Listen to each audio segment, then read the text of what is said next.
Hey, y'all.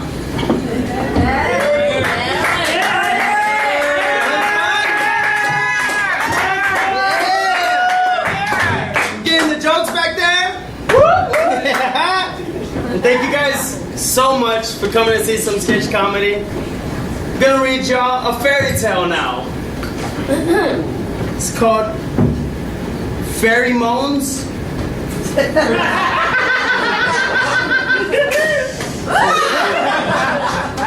Old book here. Nobody reads these anymore. Once there was some many children in the lovely lands of lore who had nothing adequate to console them from the terrors of the world. They grew kindly, blindly through life as happy as could be, with nothing to know of what's to come from aging naturally. Their parents couldn't help them, for they grew as blind as they, embodied by their biases of their modern present day. And as the many kids grew older, with themselves practically to raise, it was only amongst their little peers that they'd enter the next phase.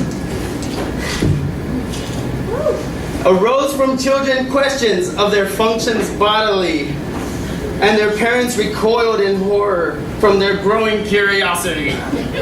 There was nothing much to tell all these lovely little ones, for innocence might be towed away to debauched daughters and salacious sons. But alas, throughout confusion from impending puberty, the star, a sparkling beacon arced through the sky. The star was named Disney. And the parents of the world would heave a sigh of relief, for the glowing screens illuminated to curb parental grief.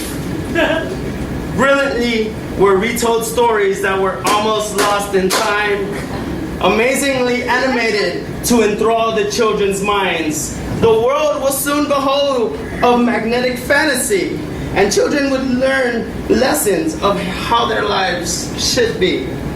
Princesses were silky and dainty, with perfect flowing hair, but were always in some torment that their beauty couldn't bear.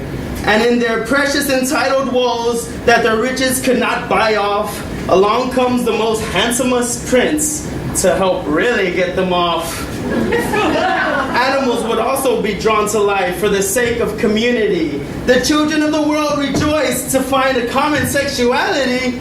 Once upon a time, a tale of a girl who swore off boys regularly and opted instead for the ravaged throes of bestiality. Normality, desirability, and all of common sense, passion, and relationships of these cartoons were dense. Ways of living were described as messages sublime. The children of the world absorbed because their parents hadn't time. And thus decades passed of vivid lessons that flashed colorfully, of guys and gals and cats and dogs to cement morality.